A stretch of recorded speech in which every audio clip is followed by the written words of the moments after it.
Ladies and gentlemen, today we're going to be talking about my predictions for the NBA draft coming up. I will include some trades. No need to waste any time. Let's get straight into it. With the first pick, the San Antonio Spurs are going to pick up Victor Wembanyama. So, talk about a guy that is the total package in Victor Wembanyama. A 7-footer that is very mobile, incredible shot blocker, great rebounder, great three-point shooter, very mobile. Why would you not draft him? He's incredible. We've never really seen a player like Victor Wembanyama, and if healthy, which I think would be the main concern with him, he's going to be incredible. He's going to be one of the most dominant players of all time, in my opinion, if healthy. And I'm very happy for Greg Popovich that at the end of his career, he can develop a player like Wembanyama. So, very happy for the Spurs, and Wembanyama, he landed in the perfect spot for him. With the second pick, the Charlotte Hornets are going to pick Brandon Miller from Alabama. Now, I think Scoot Henderson is probably the better player between him and Brandon Miller, but Brandon Miller would be a way better fit. And Brandon Miller, I think it will take a little bit of time for him to develop as a go-to scorer. I think in the beginning he'll mainly serve as a floor spacer, but the fit with him and LaMelo is going to be incredible. Brandon Miller, good rebounder, really good defender. The post scoring, if he was better against stronger competition and he can use his strength a bit more, then he would be way better. That will be something he will need to develop.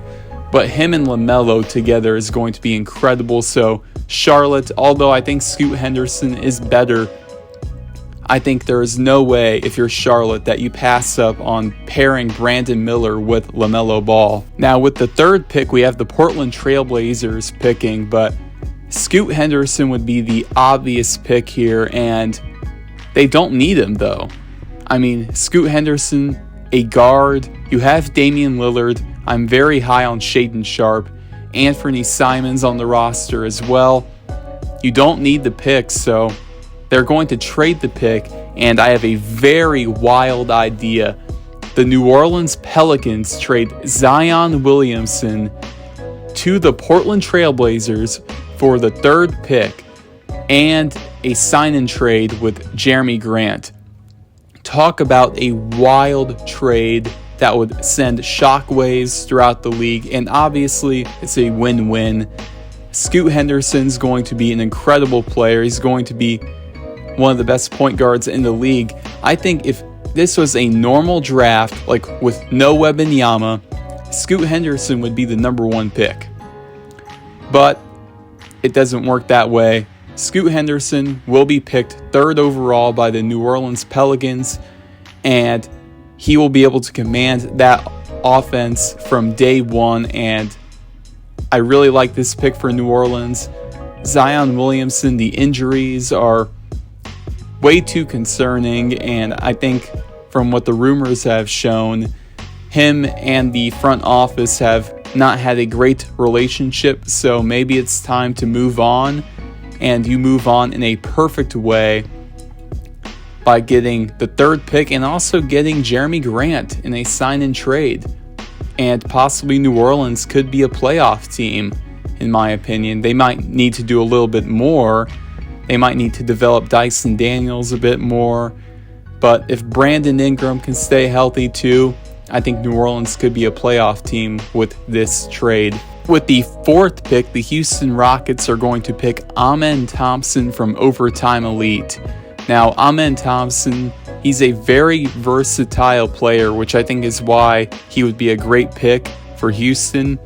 He's got good playmaking. His defense is really good, so you can put him at the point guard, you can put him at small forward. But the issue is he is not a great three-point shooter. He's only shooting about 23% from three. But if he can improve the three-point shot, Amen Thompson will be a top 5 shooting guard in the league with his defense and his athleticism. He kind of reminds me of like prime Victor Oladipo with the Pacers, except better. So Amen Thompson would be a great pick for the Houston Rockets. With the 5th pick, the Detroit Pistons are going to pick up Cam Whitmore from Villanova. And Cam Whitmore, I'm a Villanova fan, so I will tell you this about Cam Whitmore. His post scoring is very underrated. He's going to be a very dominant player in the right system. His only real weakness, in my opinion, is playmaking, and that shouldn't be an issue for him. So Detroit, they pick up the best player available. I love this pick for them. Cam Whitmore has superstar written all over him. With the 6th pick, the Orlando Magic are going to select Ausar Thompson from Overtime Elite, the brother of Amen Thompson, obviously, the twin brothers. But Ausar Thompson, in my opinion, is actually a better player than Amen. The only issue is Amen is more versatile, and that is why he is going higher. And I think Amen probably has more potential. But Ausar Thompson is a great fit for Orlando. They get a great guard to pair with Paolo Banchero. I mean, talk about a great fit. Possibly Jalen Suggs running the point, along with Ausar Thompson running the shooting guard, Franz Wagner at small forward, Banchero at the 4, and then Wendell Carter Jr. at the 5. That would be a great lineup in the future when healthy. So I like this pick for Orlando. With the 7th pick, the Indiana Pacers selecting Jarris Walker from Houston. Now, Jarris Walker, I'm very high on him. Great defender, great rebounder, very underrated playmaking in the post. He has a pretty solid 3-point shot. I mean, Jarris Walker, he can be a great addition to this Pacers team. I mean, Tyrese Haliburton in the pick and roll with Jarris Walker would be incredible.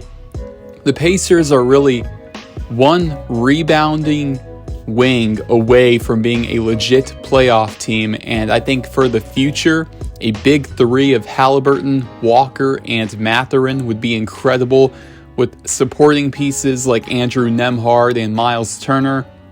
The Pacers would be set if they were to get Jarris Walker for the next few years, because I think Jarris Walker is a very safe pick, and the Pacers rebounding was their biggest need, and also defensively they were a very bad team, so this helps them defensively. I would love this pick for the Pacers. With the 8th pick, the Washington Wizards pick up Anthony Black from Arkansas. Now, Washington, I found out 5 minutes ago, they made a trade. They traded Bradley Beal to the Suns for Chris Paul and Landry Shamet. Now, I think now it's very important to build around a guard, and I think Anthony Black would be the perfect player to do that. Anthony Black, he proved at Arkansas he can run an offense, and although the assist numbers are low, he's actually a pretty good playmaker, and although the stats don't show it, he can create opportunities for other players. He's a pretty solid shooter, really good defender.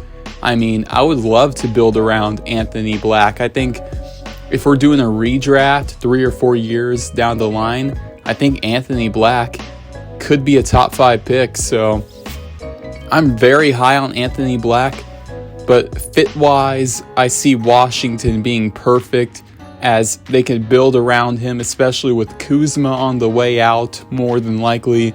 Who knows what will happen with Porzingis.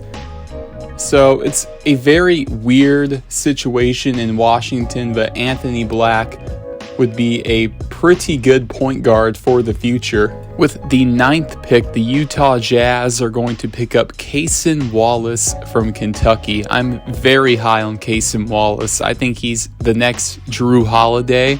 He's a great perimeter defender, probably the best perimeter defender in the draft. And he's got potential to be a top 5 defender in the league, in my opinion. And Utah, they were a bottom 5 defensive team last season. So to get Wallace on the perimeter would be huge. I think it's a perfect fit. So yeah, the Jazz pick up Cason Wallace with the 9th pick. With the 10th pick, the Dallas Mavericks are going to pick up Taylor Hendricks from UCF, and I'm very high on Taylor Hendricks. I was debating whether the Pacers should pick him 7th, but I ended up choosing Jarris Walker over him. But Taylor Hendricks, he's got a lot of potential, but he'll be a bit of a project. He reminds me a lot of Jeremy Grant, except he's a better rebounder and more athletic, an incredible shot blocker. I mean, he's very athletic, so this would be a great pick for Dallas to pair him up with Luka Doncic. They do need a wing, so I think this would be a great pick for them. So yeah, Taylor Hendricks, 10th to the Dallas Mavericks.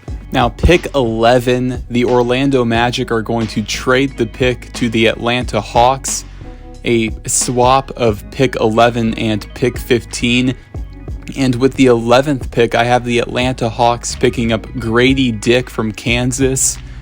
Grady Dick, I think he can be a great shooter in this league. I think he's going to be a very high-level shooter.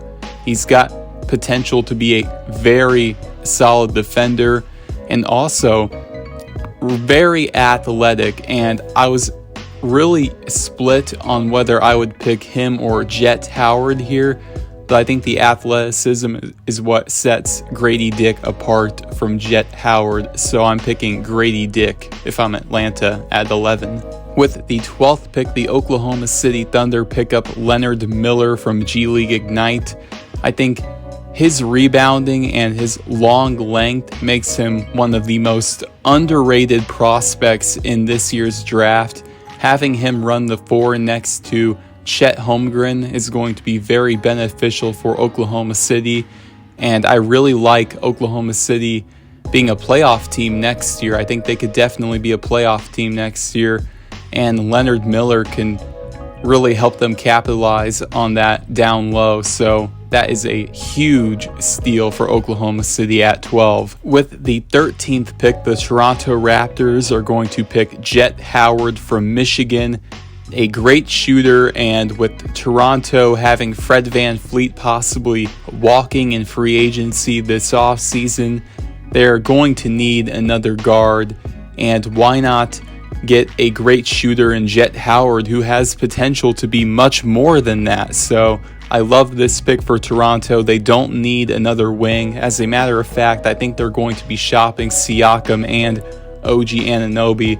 So continue to build around Scotty Barnes, see if he can bounce back from a sophomore slump, and then get another guard in Jet Howard. With the 14th pick, the New Orleans Pelicans select Derek Lively from Duke, and Derek Lively is a big project prospect, but I think he can pay off in the end. Have him learned behind Valanciunas at the center position for the next year or two, and then finally have him break through in the starting lineup. And he could be a very valuable starting center in the NBA. I'm not too high on Jackson Hayes anymore, like I was when he was first drafted, but I think Derek Lively, if in the right system, he can be very good. Yep, so that is going to do it for the video. I was only doing the lottery, but I think this offseason is going to be quite the shakeup in the NBA, and I'm very much looking forward to it, and I'm looking forward to covering it here. So I'll see you guys next time. Goodbye.